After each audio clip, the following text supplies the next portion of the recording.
Hi అండి. అగరగరు order చేశాను, వచ్చిందని చెప్పాను కదా. దీంతో మీకు ఏదైనా స్వీట్ కానీ జున్ను కానీ చేసి చూపిస్తాను ఇప్పుడు అని చెప్పాను. ఈరోజైతే నేను కొబ్బరి పాలు, చాలా కొబ్బరిలు ఉన్నాయి, పచ్చి కొబ్బరిలు, అందుకోసమని పచ్చి కొబ్బరితో జున్ను చేయాలనుకుంటున్నాను. పచ్చి కొబ్బరితో పాలు తీసి జున్ను చేస్తాను. ఇది నేను ఫస్ట్ టైం అండి వాడడము. మన ప్రయోగం ఎంతవరకు సక్సెస్ అవుతుంది ఏంటి చూద్దాము.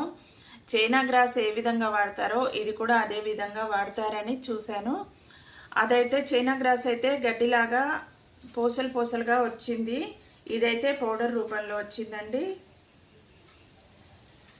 చూద్దాం, జున్ను అయితే తయారు చేసి చూద్దాం. జున్ను సక్సెస్ అయిందంటే మా మనవల కోసం ఇంకొన్ని స్వీట్స్ చేస్తాను, అవి కూడా మీకు చేసి చూపిస్తాను. ఇప్పుడైతే జున్ను చేసుకుందాం పదండి. ఇప్పుడు జున్ను కోసం పచ్చి కొబ్బరి తీసుకుందాం. ఎంత జున్ను కావాలంటే కొబ్బరి అంత ఎక్కువగా తీసుకోవాల్సి ఉంటుంది. పావు లీటర్ పాలు అంతకన్నా ఎక్కువే వస్తాయి దీనికి. ఇప్పుడు దీన్ని మిక్సీ పట్టుకుందాం. కొంచెం కొంచెంగా వాటర్ పోస్తూ మిక్సీ పట్టుకున్నటువంటి పచ్చి కొబ్బరి. ఇంట్లో పాలు ఉండాల్సిన అవసరం లేదండి. ఇట్లా పచ్చి కొబ్బరి ఉన్నప్పుడు చక్కగా చేసుకోవచ్చు రకరకాల స్వీట్లు. పాలు తీసుకొని ఇట్లా నేను దీన్ని 2 సార్లు కూడా, ఒకసారి తీసుకున్న తర్వాత కొద్దిగా వాటర్ వేసి మళ్ళీ కూడా తీసుకోవచ్చండి. కానీ నేను అట్లా తీసుకోను, దీన్ని కూరల్లోకి వాడుకుంటాను. వాడాలంటే మొత్తం పాలు పోతే మళ్ళీ టేస్ట్ ఉండదు కదా, ఉత్త పిప్పే వేసినట్టు ఉంటుంది. అందుకోసమని నేను పూర్తిగా తీసుకోను. దీన్ని స్టోర్ చేసుకుంటే ఫ్రెష్ది కొబ్బరి మనకు ఉండిపోతుంది. కొబ్బరి పొడి మార్కెట్లో కొనుక్కోవడం కానీ, ఎండు కొబ్బరి కొనుక్కొని పౌడర్ చేసుకోవడం కానీ లేకుండా ఇప్పుడు 2 రకాలుగా ఉపయోగపడుతుంది ఇది. మనం మార్కెట్లో తెచ్చింది అయితే కొబ్బరి నూనె తీస్తారు కదా, గానుగ నూనె తీసిన దాంట్లో వచ్చినటువంటి కొబ్బరే మనకు అమ్ముతారండి మార్కెట్లో తెచ్చింది. అందుకే మన ఇంట్లో ఎప్పుడైనా ఫంక్షన్స్ అట్లా ఉన్నప్పుడు వంట వాళ్ళు అయితే నేను గమనించినంత వరకు కొబ్బరి పొడి అస్సలు చెప్పరండి మార్కెట్ నుంచి తెచ్చేది. కొబ్బరి కుడకలు తెమ్మని మిక్సీకి వేసుకుంటారు. టేస్ట్ ఉండవు కదా కూరలు మళ్ళీ, అందుకోసం. ఇంకా చాలు, ఈ కొన్ని పాలు ఉన్నా పర్వాలేదు. చూడండి, పిండితే ఇందులో కూడా వస్తాయి, కానీ కొన్ని ఉంచుకోవాలనుకున్నాం కదా, అందుకని నేను ఇవి ఉంచుతున్నా. త్వరగానే ఆరిపోతుందండి. ఈరోజు ఎండ బాగుంది. ఎండ బాగున్న రోజు ఒక్క రోజులోనే ఎండిపోతుంది ఇది. ఎండ సరిగ్గా లేదంటే ఒక 2 రోజుల వరకు ఎండబెట్టుకోవచ్చు. పూర్తిగా ఎండిన తర్వాత దీన్ని ఒక గాజు సీసాలో కానీ, ప్లాస్టిక్ కంటైనర్లో కానీ, మీ ఇష్టం, ఇంట్లో ఏవి ఉంటావే. నేనైతే ఎక్కువ గాజువే వాడతాను. గ్లాస్ వస్తువులే స్టోరేజ్ కోసము. ఇట్లా పౌడర్లు, కారము, అల్లం వెల్లుల్లి పేస్ట్, ఉప్పు, ఇట్లా అన్నీ గ్లాస్ సీసాలలోనే పోసుకుంటాను. నేనైతే గిన్నె తీసుకున్నా. ముందుగా అయితే గిన్నెలోకి కొద్దిగా బెల్లం ఇంతకుముందు నానబెట్టుకున్నా. ఇప్పుడు ఈ బెల్లం కరిగే వరకు ఇట్లా చేసుకున్నాం. ఈ కొబ్బరి పాలు స్వీట్గానే ఉంటాయి, తక్కువనే వేసుకోవాలి స్వీటు. మళ్ళీ కావాలనుకున్న వాళ్ళు పైనుంచి చక్కెర కానీ బెల్లం పౌడర్ కానీ చల్లుకోవచ్చు. డ్రై ఫ్రూట్స్ వేసుకుందాం ఇందులో. బాదం పప్పులు, ఇంకా జీడిపప్పులు. పిల్లలకు పెట్టాలనుకున్నప్పుడు ఎక్కువ నట్స్ వేసుకోవాలి. వాళ్ళు ఇష్టంగా ఎంజాయ్ చేస్తూ తింటారు కాబట్టి. కొబ్బరి పాలు పోసుకుందాం. పావు లీటర్ కన్నా కొంచెం ఎక్కువ ఉన్నాయి. బౌల్లోకి కొంచెం వాటర్ తీసుకున్నా.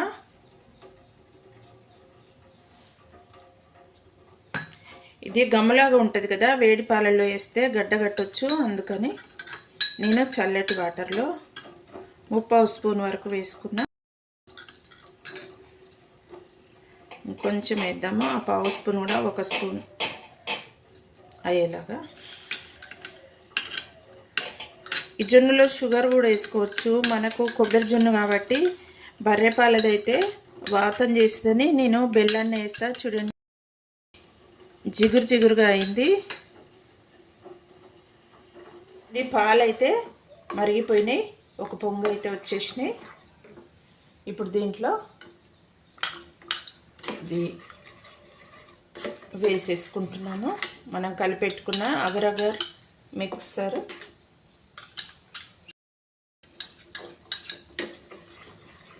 దీన్ని ఇప్పుడు కలుపుతూనే ఉండాలి. ఇట్లా కొంచెము ఇది కలిసిపోయేలాగా కలిపితే చాలు.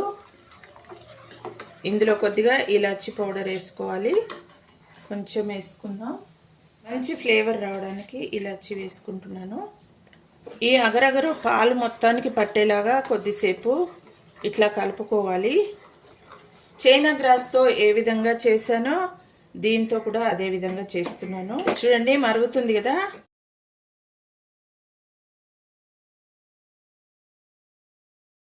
చూడండి ఇందులో అయితే ఇంకా డ్రై ఫ్రూట్స్ వేసేసుకుంటున్నా.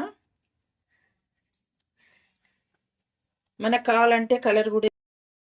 ఇది చల్లారిన తర్వాత ఫ్రిడ్జ్లో కూడా పెట్టక్కర్లేదు అనుకుంటా, చాలా ఫాస్ట్గా గడ్డ కడుతుంది. చల్లారిన తర్వాత చూపిస్తాను.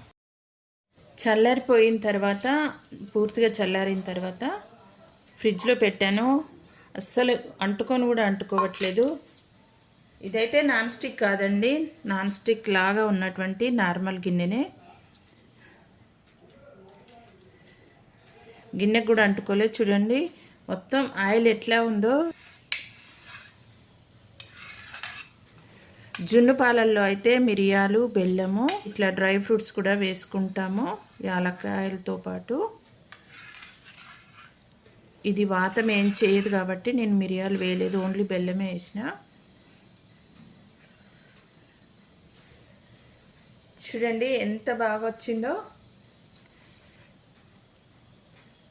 జున్ను, సూపర్గా వచ్చింది కదా.